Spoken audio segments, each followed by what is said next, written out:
Hello, everyone, and welcome into the Sports Sitdown. Kevin Walsh alongside Anthony Carlo and Michael Damergis. A lot of good stuff to talk about. Going to talk about the recent inductees and non-inductees to the Baseball Hall of Fame, and also this coming up weekend of playoff football. We'll start with the Baseball Hall of Fame. Tim Raines, Jeff Bagwell, Pudge Rodriguez, those are the names that stand out. Barry Bonds and Roger Clemens continue to get more votes as their names remain on the ballot. Mike, I'll start with you. What jumps out to you coming out of the Hall of Fame votes? Well, first off, congratulations to Tim Raines, one of the great players of the 80s and into the 90s, big part of the Yankee team as well. I'm just shocked that Barry Bonds and Roger Clemens went almost up 10%. This means they are inching closer to going into the most hallowed hall of all time. Jeff Bagwell, plenty of whispers around him. And Pudge Rodriguez, this is a shocker to me. This guy dropped about 20 to 30 pounds after the steroid rules came into place. It was not implicated by any drug testing at all, but the eye tests were there. Example, for 8 years, he had 19 plus home runs from 96 to 2004.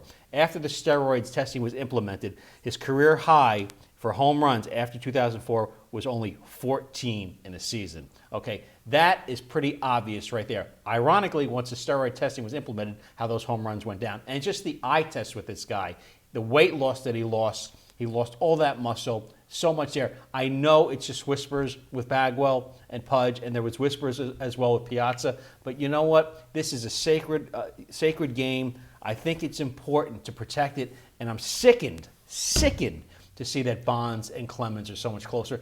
Guys that were implicitly implicated in the steroid scandal. I think it is kind of tough there to know with that blurred line because of the whispers that come around Pudge and Bagwell. But there are guys that we clearly know in Bonds and Clemens that we know what they did. Anthony, I want to ask your opinion on not only guys like Bonds and Clemens, where we know the deal, but guys like Bagwell and Ivan Rodriguez who we're not sure of. Right. Well, ultimately, I have to tell you that I believe that one day they're all going to be in. That's what I believe. And I think you're right. Right. They are going to accept it because as time goes on, as the younger voters that come in, they're going to be more accepting of things. Right. Just like marijuana is pretty much accepted across the country, right. They're going to let steroids into the Hall of Fame. But here's my problem. I mean, when you look at the voting here, the way it goes, I just have a discrepancy with this whole Baseball Writers Association. I think at sometimes things they do just don't make sense. I mean, think about how tough it was for Mike Piazza to get into the Hall of Fame, okay? Now, all right, fine. You want to argue with me? It wasn't that tough. Well, but there was a lot. He broke the seal, though. He broke the seal. Break he the was seal. the first one of the whispers that they let in. Mike, I mean, whispers, fine, but the guy was never proven guilty of taking steroids. Never proven guilty. Back me? That's what you want to blame this on? I've talked to coaches that said his size went up incredibly, and there's a reason why he was drafted as a favor to Tommy Lasorda. Similar to the American criminal justice system, you're innocent until proven guilty. Yeah, but this isn't jail. This is a Hall of Fame. This is an honor. A player's integrity should be incorporated in this. Okay, I agree. And even if they didn't take steroids, Pudge and these other players, you know what? They knew what was going on. They knew what was going on in the game. It's comical. Okay. Dave Parker once joked on one of the radio shows I produced that everybody in the A's knew that Canseco and McGuire were taking steroids. They used to joke about it in the gym. It's something that happened, and then players knew about it. Management knew about it. Bud Selig's another one. He's going to go in the Hall of Fame someday. He's a disgrace. He should fall on his sword. He shouldn't be in the Hall of Fame. Well, I want to ask you guys, though, at some point, this game of baseball that we've all come to love with this rich history, and people feel that the steroid scandal has tainted it, but at the end of the day, there is no debating. It is part of the history of the game.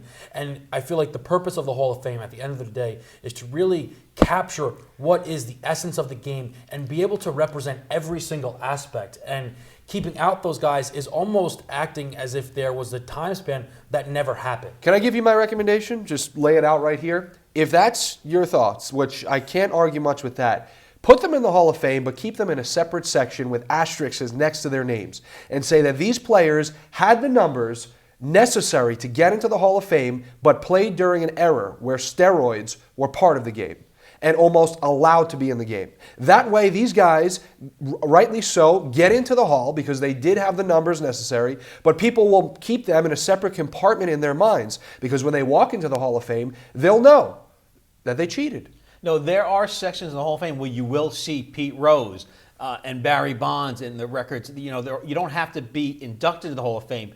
They are in the Hall of Fame visually and record-wise as far as people going in there and seeing them. Sure. I just think it is such an honor to go into the Hall of Fame.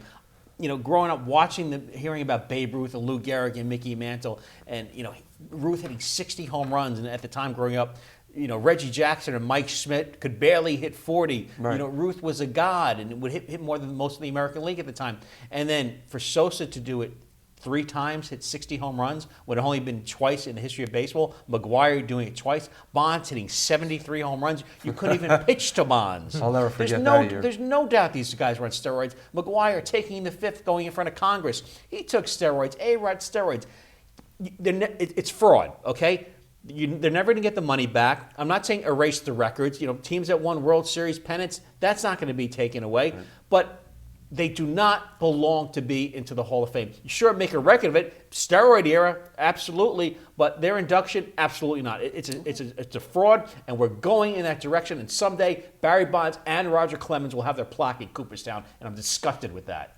Well, the final point I wanted to ask you both about is we have the label of the steroid era, and we kind of know when it was, but they started to crack down on it more and more. But it's not necessarily something that's gone away from our game.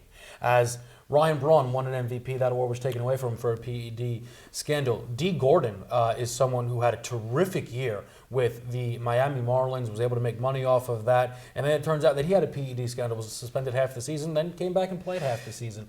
It becomes almost a question of at some point, we have to ask ourselves, do we just need to accept it as part of the game? I have to say, though, I can't accept this. Absolutely. Right, and look at Eric Gagne when he was off of steroids. I mean, he was a premier closer in the early 2000s, sometimes even saying he was better than Rivera. Right. And then after he was off of steroids, nothing. He lost about 60 pounds.